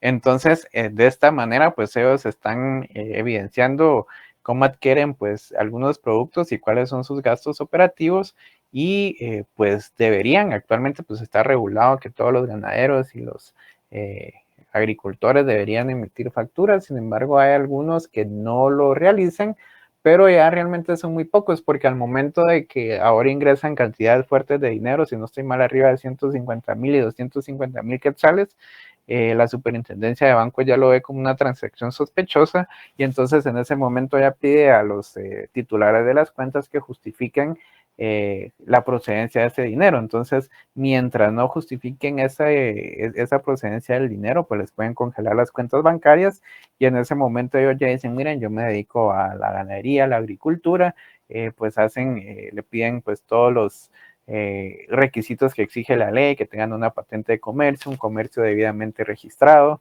etcétera. Entonces, estos mecanismos que están utilizando ahora tanto la Superintendencia de Bancos como la SAT ya están dando pues esa cavidad que ya no se tenga pues ese comercio informal, si lo queremos ver así, por parte de los ganaderos y los agricultores. Entonces, como recordemos que ellos al momento de que venden, ¿qué les digo yo? Una cabeza de ganado, no sé cuánto valdrá, pero pongamos que cueste una vaca, ¿qué? 10,000, 15,000 quetzales, por poner un ejemplo. Si son 3, 4 vacas, ya estamos hablando 40, 50,000 quetzales, y que ellos vendan esa cantidad de ganado diario, digamos, en una semana que vendan 5 vaquitas diarias para las carnicerías, de a 50,000 quetzales diarios, tenemos que son 100, 250,000 prácticamente en una semana. Entonces, cuando ya ven estas cantidades que ingresan semanal o mensualmente a una cuenta bancaria, entonces ya se activan las alertas, y aquí se empieza pues toda esta investigación de ver de que el dinero proceda de una forma lícita, y es como los mecanismos que tienen ahora los pues el Estado de Guatemala para regular esto. O sea que prácticamente en sí el comerciante tiene que tener una patente de comercio que justifique el por qué va a tener estos ingresos, sin importar de estas actividades. Sí, prácticamente tendría que tener, ¿qué les digo yo? O sea, por eso es que se ha disminuido también mucho el comercio acá en Guatemala de estas circunstancias, y a veces es un poco más económico, por ejemplo, con el pollo, comprar pollo, es el famoso pollo Tyson o que viene de otros países, porque al momento de que lo quieren distribuir es un poco más fácil por el hecho de que ha entrado al país, ha pagado impuestos y todo, mientras que si hay un vendedor local, digamos, un avicultor, creo que son los que producen los pollos, y quiere venir, que les digo yo, Walmart, PriceMart, alguna empresa de estas grandes para poder vender este pollo en sus instalaciones, y el vendedor o el avicultor no emite una factura, entonces no se puede. Entonces, actualmente lo que hacen es, por ejemplo, empresas así grandes como Pollo Rey, Pio Lindo y todo, buscan como esos productores locales, y entonces ellos dicen, bueno, está don Juan José, que él vende, ¿qué le digo yo? Tiene una granjita en su casa, o tiene una finca que produce, una granja de pollos que nos produce 500 pollos todos los meses. Entonces ellos compran los 500 pollos, y ellos ya como empresa ya le están ganando a estos pollos, y ya lo venden a un mayor precio. Entonces ellos como intermediarios prácticamente son los que se quedan con la mayor ganancia, y lo compran a consumidores, a vendedores locales, que estos pues normalmente se manejan en efectivo. Entonces al pagar en efectivo pues no hay como un registro bancario de que están percibiendo ingresos y que los otros están pues teniendo algún tipo de egresos. Entonces al final estas empresas lo justifican como que ellos estuvieran produciendo sus pollos. Sin embargo, se da mucho que lo están comprando a productores locales. Entonces ya lo venden ellos como productos de producción por ellos mismos, y ya lo están vendiendo con una factura, y ya están pagando un impuesto. Entonces ahí ellos se ahorran un montón de gastos operativos, que es tener un espacio físico donde van a alimentar, a crear los pollos, tener las personas que se van a encargar del mantenimiento, de la alimentación, y pues a ellos se les reduce gastos operativos, y bien están pagando los impuestos, a ellos producirlos les sale mucho más económico. Entonces ahí es como todavía subsisten algún tipo de pequeños productores acá en Guatemala. El compañero Santiago de Jesús pregunta, cuando hay tiendas que venden licor, ¿pueden ingerir el licor en el establecimiento o solo pueden comprar? Bueno, en teoría existen decretos que prohíben el consumo de bebidas alcohólicas. Si nos damos cuenta, un ejemplo claro, es todos los viernes en las gasolineras Shell, ahí está toda la gente consumiendo bebidas alcohólicas, ahí las venden. Creo que ahora ya tienen prohibición, si no estoy mal, a partir de las 9, 10, no sé qué horas de la noche ya no pueden vender bebidas alcohólicas.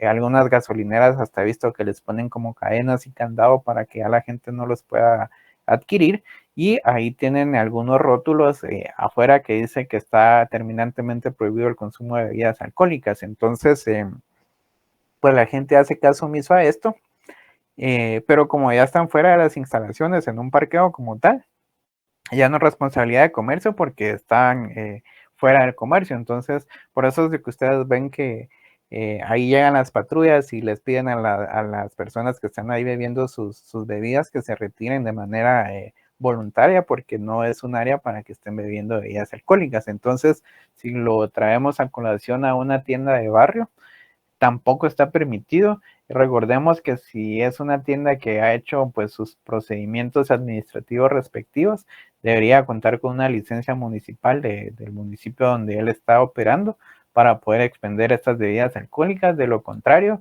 pues va a llegar la municipalidad y va a hacer el cierre o la clausura. Bueno, en este caso no sería cierre, sería una clausura definitiva del negocio porque está operando sin tener una licencia de expedición de bebidas alcohólicas, y obviamente para que esta persona pueda expedir bebidas alcohólicas debe pues por lo menos estar el propietario responsable registrado ante la municipalidad, y a esta persona se le va a emitir este permiso. Entonces en este momento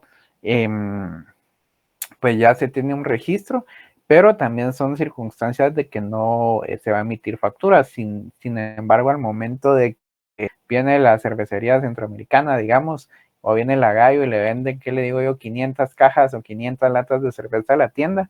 Al momento de que ellos están vendiendo a la tienda las 500 cajas de cervezas, le están facturando al propietario de la tienda, y entonces en ese momento pues se está satisfaciendo el IVA. Entonces ahí hay una ambigüedad porque la gente en su defensa establece que ese producto ya pagó IVA, porque hay una factura de por medio que si vuelven a pagar pues está una doble tributación, y como no hay una factura de por medio, pues no pueden establecer de que lo están haciendo con un ánimo de lucro y de incrementar su patrimonio. Entonces es bien difícil probar ese extremo para que una tienda de barrio, una panadería o alguna circunstancia por el estilo, que sea así como, pues como su palabra lo dice, de barrio, que pueda garantizar que se vaya a tributar. O sea, actualmente no están estos mecanismos y dudo que los vayan a tener. Entonces, este sería el tema con esos comercios de barrio informales, si lo queremos ver así. Bueno, vamos a ver cuál es la otra presentación. Creo que por tiempo ya vamos a ir terminando. Solo déjenme ver. La compañera Luvia Mejía levantó la mano. Por favor, compañera. Perdón, licenciado, que yo tenía una duda con respecto a las farmacias, ¿verdad? Que venden los productos genéricos. Pues hay un artículo, ¿verdad?, que regula que están exentas de IVA. Entonces, en este caso, yo no logro entender, por ejemplo, que no tienen que dar facturas o cómo es que tienen que dar y después el fisco les exonera eso. ¿Cómo sería ahí, licenciado? Perdone. En este caso, como si hay una factura de por medio, cabal, cuando nosotros vamos, por ejemplo, a una farmacia Galeno o Cruz Verde, podemos comprar productos que son de laboratorios, o sea, que no son genéricos, y los genéricos son los que están, en este caso, exentos de impuesto. Entonces, al momento de que nosotros revisamos nuestra factura, nos aparece, por ejemplo, productos facturados, y podemos tener un listado de, ¿qué les digo yo?, 15 productos. Y aparecen productos, tal vez solo compramos 5 que son productos no genéricos, es decir, de marca, y en la factura nos va a aparecer el total de los 15 productos, y abajo aparece un apartado que dice productos afectos al IVA o a impuestos, y aparece 5, y aparece ahí el monto. Y luego dice productos no afectos o productos genéricos, y aparecen los otros 10 restantes. Entonces dice, o tiene ahí una leyenda que dice según decreto tal y tal y tal, exentos de impuestos. Entonces sí está la factura, pero aparecen enlistados, pero por no tener o estar exentos de impuestos, aparecen ahí a cero. Entonces, si al momento de que están facturando, entonces ya lo están vendiendo sin el IVA. Entonces, la farmacia solo está facturando el 12% sobre los 5 productos que aparecen ahí afectos a impuestos. Entonces, como los demás productos que son genéricos, desde el momento de que los pone a la venta, la farmacia ya los está vendiendo sin el cálculo de impuesto. En el costo final, pues igual se factura sin impuesto, y por lo tanto a ellos no les está generando obligación de pagar un impuesto sobre o retener este impuesto, porque los mismos a través de este decreto están exentos. Entonces sí aparecen en la factura, pero estos no están reflejando un movimiento del 12%, entonces solo se va a pagar sobre los productos que estén sujetos. Supongamos el caso de que no son 15 productos, que solo son 5, pero los 5 son productos genéricos. al final va a decir el total de esta factura o los 5 productos según decreto tal y tal se encuentra exento de impuestos por ser productos genéricos. Entonces va a aparecer el monto total de la factura y no va a aparecer el IVA porque no se está calculando el IVA. Entonces esa factura aparece operada por la farmacia en este caso, pero el impuesto que tiene que reportar o tributar va a ser a 0. Entonces aparece con un monto a pagar a 0 quetzales. Entonces ahí se tiene ya operada de una vez la exención de impuestos. O sea, como son facturas electrónicas, se hace de manera automática. Gracias, licenciado, muy amable. Perfecto, no sé si estamos bien por ahí. Creo que nos faltan 4 o 5 presentaciones por ahí, pero yo creo que por la hora y por ser sábado, que yo sé que algunos tienen todavía algún tipo de compromisos y cositas que hacer, vamos a dejar la clase por ahí y continuamos con las 4 o 5 presentaciones que nos faltan el día lunes. Entonces, yo creo que la asistencia ya la pasaron, ¿verdad? Si no hay más dudas o más observaciones, sería todo por hoy y yo les deseo un feliz fin de semana y nos vemos el día lunes. Gracias, Lick. Gracias, Lick. Buenas tardes. Gracias, Lick. Nos vemos, feliz noche.